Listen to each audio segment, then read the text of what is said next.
Estados Unidos es un país relativamente joven, sin embargo, en apenas 2 siglos produjo algunos de los paisajes más espectaculares del romanticismo, defendió la pintura moderna y terminó convirtiéndose en el centro del arte mundial durante buena parte del siglo XX. Desde montañas gigantescas y bosques infinitos hasta lienzos cubiertos de pintura lanzada al azar aparente, Estados Unidos tiene una cultura artística riquísima y este top 6 te hará ver que no solo son el arte pop, esa mierda, sino que también son épicos. En el puesto número 6 encontramos a Norman Rockwell. Puede que algunos discutan su presencia en esta lista, chinguen a su madre. Muchos considerarán que sus obras ni siquiera son cuadros, ya que fueron hechos como portadas para revistas, pero pocos artistas definieron tanto la imagen que los propios estadounidenses tenían de sí mismos. Sus obras fueron para la revista The Saturday Evening Post y muestran a la sociedad estadounidense del siglo XX. Refleja a los soldados volviendo a casa de la Segunda Guerra Mundial, las primeras generaciones pudiendo acceder a la universidad y los derechos pretendidos para todos los estadounidenses. Si querés entender cómo se imaginaba Estados Unidos a sí mismo durante buena parte del siglo XX, Rockwell es tu artista y, aunque se acerca mucho más a un dibujante que a un pintor, es para mí el ejemplo perfecto de lo que un artista debe ser. Crear imágenes que todos puedan entender, que digan mucho, pero que a la vez muchos se sientan identificados. Norman Rockwell creó arte para las masas y es épico. En el puesto número 5 tenemos a Edward Hopper, un pintor que le gusta a todo el mundo. A mí no me gusta tanto, pero esto ya es personal, es que siento que sus obras tienen demasiado silencio y melancolía. Algo parecido me pasa con Luisito Comunica. Sus videos son tan felices que, no sé, es como que me generan un empacho con tanta felicidad. Igual repito, es algo personal. Si Rockwell pintó el sueño americano, Hopper pintó el silencio. En sus obras puede sentirse como lo toma todo. Gasolineras vacías, una mujer sola en una habitación de hotel, una cafetería con muy pocas personas donde el silencio lo arrasa todo. Hopper siempre fue un niño tímido y observador, y eso se refleja perfectamente en sus obras de adulto, siempre pintando sobre la misma idea, la soledad. Sus cuadros se han convertido en algunos de los más reconocibles de toda la historia del arte estadounidense y más allá, es innegable que Hopper es épico. En el puesto número 4 encontramos a Albert Bierstadt. Para mí las pinturas del Albertito son cine y es imposible no decir carajo, ¿por qué no lo conocía? Desde nativoamericanos en la casa del bisonte, pasando por paisajes que te dejarán con la boca abierta por su espectacularidad, hasta un barco incendiándose en la noche o unos soldados listos para atacar, con esos planos lejanos nacidos en el romanticismo. Este artista de origen alemán inmigró junto a sus padres desde que era un bebito y cuando creció revolucionó el arte estadounidense del siglo XIX al convertirse en el máximo exponente de la segunda generación de la escuela del río Hudson, llevando el género del paisaje a una escala monumental nunca antes vista. Sus pinturas me fascinan porque me hacen sentir que no soy nada en este mundo y aunque es un poco aterrador y da un vértigo terrible, es de cierta manera reconfortante verse así de pequeño. Podés hacer lo que se te dé la gana si no cagás a nadie, si total sos un granito de arena en el desierto y nada más. Pero además, porque es muy hollywoodense en su composición, la fórmula visual de este artista se basa en el impacto y la majestuosidad absoluta. Sus obras se caracterizan por el uso de lienzos gigantescos que a veces medían varios metros de ancho, diseñados específicamente para abrumar al espectador. Según los archivos de la Galería Nacional de Arte de Washington, sus pinturas funcionaban como una celebración visual del destino manifiesto. Mientras el país atravesaba la crudeza de la guerra civil, el pintor presentaba una América virgen, infinita, prometedora y bendecida por la luz divina. No buscaba documentar la realidad con una precisión matemática, él exageraba la geografía para vender un sueño.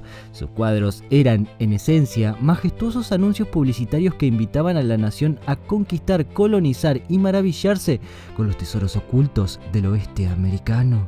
Dejando de lado las intenciones, muchas de las imágenes que hoy asociamos con el oeste nacieron precisamente de sus pinceles, y es innegable que sus cuadros son épicos. En el puesto número 3 encontramos a Frederick Edwin Church. Muchachos, este es como el Indiana Jones del arte. Si tuviera que elegir al explorador definitivo de la historia del arte, este puesto pertenece sin duda a Frederick Edwin Church. Nacido en Connecticut en 1826, Church fue el único alumno directo del fundador de la escuela del río Hudson, Thomas Cole. Sin embargo, no se quedó pintando los bosques locales. Inspirado por las lecturas del famoso científico Alexander von Humboldt, Church se convirtió en un artista viajero, un trotamundos, cruzando fronteras para pintar las geografías más extremas del planeta, desde las selvas de Sudamérica hasta los icebergs del Atlántico Norte. La fórmula visual de este artista era un espectáculo de precisión matemática y escala monumental. Siguiendo las directrices del romanticismo, sus lienzos eran gigantescos y se caracterizaban por un nivel de detalle casi fotográfico en la flora y la fauna. Su gran firma técnica consistía en crear una luz que parecía emanar desde el interior del propio lienzo, logrando que el espectador se sintiera flotando en medio de la inmensidad.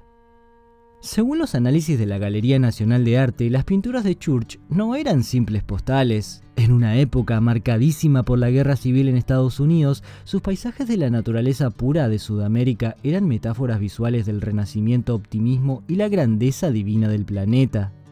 En el puesto número 2 tenemos a Jackson Pollock. Pollock se convirtió en la figura mítica del expresionismo abstracto y el pintor más radical del siglo XX al demostrar que para crear una obra maestra ya no hacía falta usar pinceles ni caballetes ni representar figuras del mundo real. La fórmula visual de Pollock era pura energía, azar y movimiento corporal, una técnica oficial bautizada por los críticos como el action painting. Colocaba enormes lienzos completamente blancos en el suelo de su taller, pero en lugar de tocar la tela con el pincel, Pollock danzaba alrededor y sobre el cuadro, arrojando, goteando y salpicando pintura industrial directamente desde las latas, utilizando palos, llanas o jeringas de cocina. Su gran firma técnica era el goteo, creando una red infinita y caótica de líneas y texturas superpuestas que atrapaban la mirada del espectador en un laberinto visual sin un único centro de atención.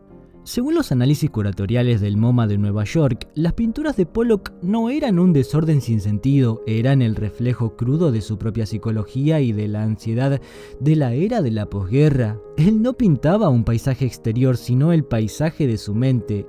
Épico. Y llegamos al puesto número 1 con uno de mis pintores favoritos, Thomas Cole. Thomas Cole fue un pintor clave en la historia del arte al fundar la Escuela del río Hudson, el primer movimiento artístico nativo de Estados Unidos. Basándonos en los archivos del Museo Metropolitano de Arte, Cole no buscaba solo copiar árboles y montañas, sino usarlos como símbolo para alertar sobre los peligros ecológicos y morales de la revolución industrial. Su genialidad quedó inmortalizada en series monumentales como El curso del imperio, donde plasmó de forma brillante el auge y la caída de las civilizaciones frente al poder del tiempo y la naturaleza. En enero de 1836, Cole publicó un documento fundamental titulado El ensayo sobre el paisaje americano. En este texto no solo elogia la belleza de la naturaleza virgen de los Estados Unidos, sino que lanza un ataque directo contra la industrialización destructiva de la época. La belleza de tales paisajes está pasando rápidamente de moda, la avaricia utilitaria está asolando todo lo que es pintoresco y hermoso. Los árboles son talados sin piedad.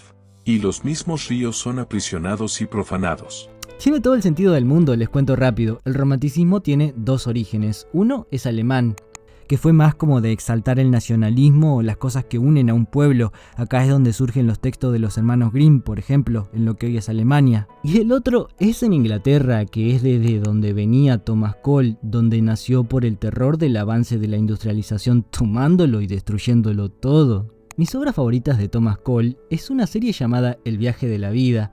Esta se compone de 4 obras que reflexionan sobre las edades del hombre: infancia, juventud, madurez y vejez. Muchachos, Thomas Cole es épico, pero hay muchos otros pintores buenísimos en Estados Unidos, así como en el resto de América. En el canal, por ejemplo, ya hablamos de Argentina. Si querés ver otro top de pintores más épicos de algún país, podés comentarlo acá abajo, o un like me ayudaría para saber que querés conocer más. Nos vemos la próxima. Chau.